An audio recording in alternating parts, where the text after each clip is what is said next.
लोग कह रहे हैं कि जब पार्लियामेंट में 2 बच्चा घुस सकता है तो इसका मतलब है कि आतंकवादी भी घुस सकता है, इसका मतलब है कि कोई भी कहीं भी भारत के अंदर वो जो है अव्यवस्था फैला सकता है, दंगा कर सकता है, मॉब लिंचिंग कर सकता है। और ये सब राजनीतिक से प्रेरित वाले लोग हैं, जिम्मेदार व्यक्ति है जो होम मिनिस्ट्री के अंदर ये 5 लेयर के सिक्योरिटी जहां करोड़ों रुपया पर दिन का खर्च होता है, उनको होम मिनिस्टर अमित शाह जी को आपको जो है उनको इस्तीफा दे देना चाहिए और आके उनको जो है जवाब देना चाहिए, जांच होनी चाहिए कि ये कहां से गलती हुआ है। बीजेपी के शासनकाल में पुलवामा कांड होता है, 22 साल पहले पार्लियामेंट के अंदर अटैक होता है, फिर 22 साल के बाद उसकी बरसी पे 13 दिसंबर को ही ये अटैक ही कहेंगे।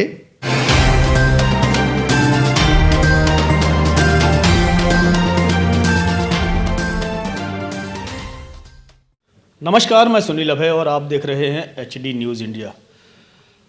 मोदी जी का एक नारा था, ना कोई घुसा है ना कोई घुसेगा, ना किसी को घुसने दिया जाएगा। कल का वो दिन आपने देखा होगा कि जहाँ पर 2 लोग पकड़े जाते हैं सिक्योरिटी तोड़ते हुए, तमाम सिक्योरिटी के पायदान होते हैं, 5-5 घेरे बनाए जाते हैं और उसके बावजूद भी अंदर जाकर के इस तरीके का हंगामा देखने को मिला। तो आप समझ सकते हैं कि कौन घुसा, किसने घुसाया और कौन इसके अंदर घुस सकता था, इसके पीछे मकसद किसका था और किसकी वो पर्ची पर अंदर पहुँचे। बड़ी बात यह है कि अगर पार्लियामेंट के अंदर कभी कोई जाता है तो उसका सारे डॉक्यूमेंट चेक करने के बाद, उसकी पूरी चेकिंग करने के बाद किसी ना किसी एक व्यक्ति जो कि वहाँ का सांसद हो, चाहे वो राज्यसभा या लोकसभा, बिना उसकी मर्जी से वो अंदर नहीं जा सकता। वहाँ तक वो कैसे पहुँचे, बड़ा गंभीर विषय है। आज हम मौजूद हैं एमपी दुआ साहब के साथ, सीधे सीधे सवाल करेंगे कि इस गंभीर मसले पर आखिर इनका क्या मानना है। दुआ साहब, स्वागत है चैनल पर आपका। आपके HD न्यूज़ का मैं स्वागत करता हूँ। ये गंभीर विषय है और इस तरह की जो हरकतें हुई हैं और ख़ास करके हमारे ऐसे दबंग नेता के राज्य में जो कहते हैं कि मेरे सामने ऐसा कुछ नहीं हो सकता, उनके राज्य में हमारे आदरणीय माननीय सामान्य मोदी जी की हुंकार के सामने और बीजेपी के शासनकाल में पुलवामा कांड होता है, 22 साल पहले पार्लियामेंट के अंदर अटैक होता है, फिर 22 साल के बाद उसकी बरसी पे 13 दिसंबर को ही ये अटैक ही कहेंगे। देखिए, ये बात उसके रिकॉर्ड में है कि मैसूर के एक सांसद का रिकमेंडेशन, और वो कौन सी पार्टी से बना, वो बीजेपी का सांसद था। ये बातें सामने आ गई है। अब जो है कुछ सांसदों को ये जो है उनको बाहर कर रहे हैं, उनका सदस्यता छीन रहे हैं। आप जो है सिक्योरिटी पे पुलिस वाले को या सिक्योरिटी वाले को सस्पेंड कर रहे हैं। तो ये सब आपकी जर्नलिस्ट महोदय, ये बहुत ही गंभीर विषय है। इसमें सांसद का हाथ है या किसी विपक्ष का हाथ है या पक्ष का हाथ है या फॉरेनर विदेशियों का हाथ है या आतंकवादियों का हाथ है, ये तो जांच का विषय है। लेकिन ये गंभीर विषय है, ये गंभीर मामला है, ये छोटा मोटा मामला नहीं है। ये सांसद का मामला, वो तो कहेंगे जी ठीक है, हमने तो समझा था अच्छा का अच्छा कार्य करता है और वो हमारे बीच आए, हम उनको जानते थे, हमने इसने उनको पास दे दिया, उनकी मनसा क्या थी अंदर हम नहीं जानते थे, तो ये हो सकता है। लेकिन सवाल ये है कि हमारी इंटेलिजेंस ब्यूरो, जिनको 1 साल पहले से पता था कि इस तरह की घटना घटने वाली है, तो उनको जो है एक्शन लेना था, पकड़ना था, जाँच करना था। ऐसे लोगों को 13 दिसंबर को अंदर पार्लियामेंट में नहीं जाने देना था किसी को, वो नहीं जाने दिया। और दूसरा यह है कि क्या पता, इस पे सवालिया निशान बनता है कि इसके पीछे क्या पाकिस्तान का हाथ है, क्या चाइना का हाथ है, क्या दूसरे आतंकवादियों का दूसरे देशों का हाथ है, किसका हाथ है, ये जांच का विषय है। सवाल यह है कि हमारे जो लोकतंत्र का एक बड़ा मंदिर है उस पे अटैक हुआ है, उसकी जो है मान मर्यादा को छीना गया है, हमारी सुरक्षा को छीनबीन किया गया है। और एक जब हमारा लोकतंत्र के जो मंदिर है उस पे अगर अटैक होता है तो हम कहते हैं कि 36 राज्यों का पूरे भारत पे अटैक हुआ है। और इस तरह का अपमान हम नहीं सहेंगे और यह अपमान का जो है बदला तब पूरा होगा जब जो जिम्मेदार व्यक्ति है, जो होम मिनिस्ट्री के अंदर ये 5 लेयर के सिक्योरिटी जहां करोड़ों रुपया पर दिन का खर्च होता है, उनको होम मिनिस्टर अमित शाह जी को आपको जो है उनको इस्तीफा दे देना चाहिए और आके उनको जो है जवाब देना चाहिए, जांच होनी चाहिए कि ये कहां से गलती हुआ है। आप लोगों पे एक्शन ले रहे हैं, मैंने अरेस्ट कर लिया है, मैं जांच कर रहा हूं, कुछ लोगों को सस्पेंड कर लिया, तो ये आप अपने गलतियों को नहीं ढांप सकते। ये ढांकने का ये जो ड्रामा है, ये जो हमने पास बंद कर दिया, हम बाकी सिक्योरिटी लगा दिए, हर जगह हमने लगा दिया, जंतर मंतर पे धरना प्रदर्शन नहीं देगा वहां लगा दिया, हम पब्लिक को परेशान कर दिया, तो इससे आप बच जाओगे? आपने गलती की है, आपको अपने गर्मा में झांकना होगा कि आपका इंटेलिजेंस ब्यूरो कहां गया, हमारा भारत का जो सिक्योरिटी जो एक रेंज है जहां पे वो कहां गया।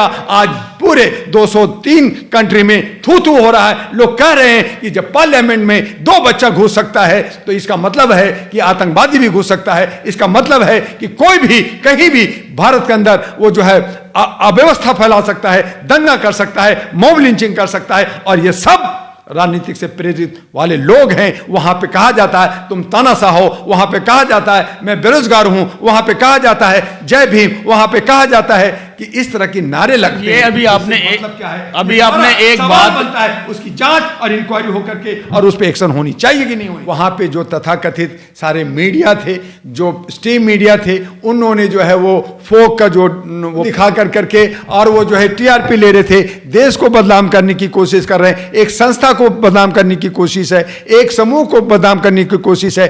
तब मैं कहना चाहता हूं कि अगर ये 4-5 जो 1-5 माह तो गायब है, अरे कमाल हो गया, आपकी इतनी सिक्योरिटी इंटेलिजेंस और वो गायब हो गया। आपका कुत्ता गायब हो जाए तो 5 मिनट में मिलता है, और आप बंदा गायब हो गया तो आप पकड़ नहीं रहे। तो ये सारी चीजें गलती है। और दूसरी ये है कि अगर आपकी ये सिक्योरिटी तेज थी तो आपको पहले एक्शन लेना चाहिए था। दूसरा ये कि आप जो एक्शन ले रहे हैं लोगों पे, वो अपनी गिरवा में झांकना चाहिए था। तीसरा ये कि जो आपकी मीडिया जो टीआरपी के लिए सब दिखा रही है, वो मुख्य मुद्दा को नहीं कर रहे हैं। और अगर वहां पे एक मुसलमान का कोई नाम टैग हो जाता, हम संसद में घुसा, हम मुसलमानों को मारो, आप हिंदू मुस्लिम में दंगा करवा देते देश के अंदर, खून खराबा करा देते, तो मैं तो परेशान हो गया था। रात में 4 बजे हुआ, मैं बड़ा परेशान, लोग सारे तरफ फोन कर रहे हैं, अरे भाई अपने अपनी जगह पे सुरक्षित रहो। तो ये असुरक्षा की भावना लोगों में जाग रही है। क्योंकि आप नफरत की राजनीति करते हो तो आपको समझना चाहिए कि इस तरह का जो काम करने वाले लोग हैं, चाहे आतंक फैलाते हो, चाहे अलगाववादी करते हैं, चाहे इस तरह की गलत हरकतें करते हैं, चाहे वो संसद में हो चाहे कहीं हो, ये सब लोग जो है ये असंगठित लोग होते हैं। ये किसी जात का नहीं होता, कोई धर्म का नहीं होता। इसलिए इससे ये सबक मिलता है कि हम किसी जात धर्म की बात ना करते हुए जो गलत किया है और जो लोग इसके मास्टरमाइंड है उसको चून करके उसको सजा मिलनी चाहिए। और इसको नैतिकता के आधार पे होम मिनिस्टर और खास करके हमारे जो अमित शाह को इस्तीफा दे देना चाहिए। जब हम लोग कभी बॉम्बे कलकत्ता कहीं भी एयर से सफर करते हैं तो एक लेयर होता है, वहाँ पे सब जांच होता है, सिक्योरिटी जांच होती है, और हमारे जूते उतारे जाते हैं, बेल्ट उतारे जाते हैं, पेन पेंसिल सब उतार के सब मशीन में चेक होता है, बॉडी का स्कैन होता है एक लेयर में। जहाँ 5 लेयर है, एक लेयर ने गलती किया, दूसरा किया, तीसरा किया, तो चौथा 5वां क्या कर रहा था? उसके जूते क्यों नहीं उतारे? उसके अंदर अगर जूता ही पूरा बम होता, उसका बॉडी ही अगर पूरा बम होता, आपने उसको पूरा बॉडी का स्कैन क्यों नहीं किया? तो ये सारे मसले थे। और फिर इंटेलिजेंस ब्यूरो खुद कह रही है कि मुझे इसकी खबर थी कि ऐसा होगा।